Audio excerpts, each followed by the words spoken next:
Hello friends बोलकर सामने आए पीएम मोदी, गालीबाज काकरोचों को कर दिया माफ। एक गालीबाज पर भड़के हैं योगी, यूपी पुलिस करेगी इलाज।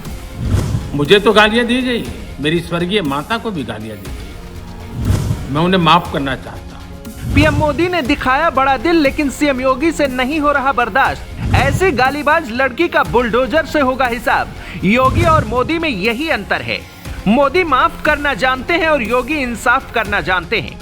रुचिका सिंह को लगा था कि वो पीएम मोदी को गाली देकर बच जाएगी, हुआ भी ऐसा ही। पीएम मोदी फिर से इंस्टाग्राम पर आए और गालियां देने वाले बच्चों को माफ कर दिया। पीएम मोदी ने कहा कि जंतर मंतर पर जो कुछ भी हुआ उसे देश और दुनिया ने देखा है।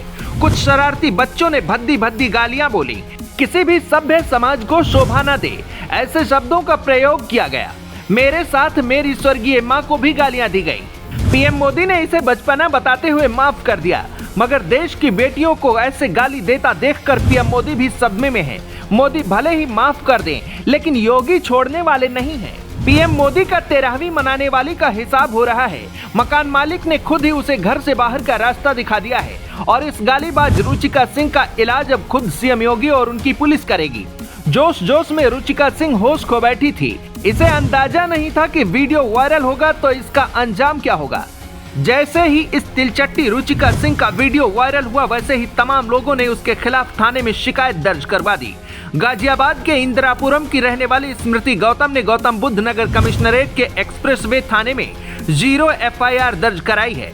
शिकायत में बाकायदा साफ साफ कहा गया है कि इस लड़की के इस काम से न केवल प्रधानमंत्री मोदी के सर्वोच्च संवैधानिक पद की गरिमा को भारी ठेस पहुंची है, बल्कि यह बयान जानबूझकर समाज में विद्वेष फैलाने और लोक शांति भंग करने के भावनात्मक दुर्भावनापूर्ण उद्देश्य से दिया गया है।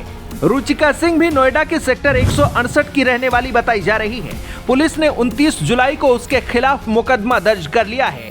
घटना दिल्ली के जंतर मंतर क्षेत्र की है, इसलिए कानूनी प्रक्रिया के तहत 0 FIR दर्ज करने के बाद पूरा मामला दिल्ली पुलिस के संसद मार्ग थाने को भेज दिया गया है। अब दिल्ली पुलिस इस पूरे मामले की जांच पड़ताल करेगी और उसके बाद हो सकता है जल्द ही इस गालीबाज लड़की की गिरफ्तारी हो जाए। जिस तरीके से रौब झाड़ते हुए ये दिल्ली के जंतर मंतर पर पहुंची, फिर कनॉट प्लेस पर पहुंची, वहां पीएम मोदी को गंदी गंदी गालियां दी, मेलोनी का नाम लेकर भी अभद्र भाषा का इस्तेमाल कर रही थी। सबसे शर्म की बात तो यह है कि आसपास खड़े लोग इसे रोकने के बजाय इसका हौसला बढ़ा रहे थे। पीछे खड़े लोग हंस रहे थे, हूटिंग कर रहे थे। फिर जोश में आकर इस लड़की ने अपने अंदर की सारी गंदगी कैमरे पर ही निकाल दी। लेकिन क्या यह देश का भविष्य हो सकता है? क्या ऐसे युवा देश का भविष्य संवारेंगे? क्या ये लोग देश को आगे बढ़ाने में मदद कर सकते हैं? देश के प्रधानमंत्री को ऐसी गालियां देकर ये देश का नाम बढ़ा रहे हैं या फिर डुबा रहे हैं? आप कमेंट में बताइएगा। ऐसे तमाम लड़के और लड़कियां थीं जो पीएम मोदी को भर भर कर गालियां दे रहे थे। अब जबकि पब्लिक और पुलिस का एक्शन शुरू हुआ तो एक के बाद एक माफी के वीडियो सामने आ रहे हैं। कोई गिड़गिड़ा रहा है, कोई हाथ जोड़कर माफी मांग रहा है, कोई कान पकड़ रहा है, कोई कह रहा है प्रधानमंत्री जी मुझसे गलती हो गई, कोई कह रहा है कि मैंने सेना का अपमान करके बहुत बड़ी गलती की। खबर है कि इस गालीबाज रुचिका सिंह की मां ने भी माफी मांगी है। रुचिका की मां ने नोएडा पुलिस थाने में FIR होने के बाद एक माफीनामा लिखकर थाने में जमा करा दिया है, जबकि वीडियो वायरल होने के बाद से ही अब मां बेटी गायब बताई जा रही हैं। दावा किया जा रहा है कि गिरफ्तारी के डर से वो और उसका परिवार वहां से फिलहाल फरार है। घर पर ताला लगा हुआ है, लेकिन दूसरी ओर इसकी तलाश तेज की जा रही है। हिंदू संगठन भड़के हुए हैं। सबसे बड़ी बात है कि मामला अब योगी की पुलिस के पास है और योगी बाबा के इंसाफ का स्टाइल जरा हटकर है।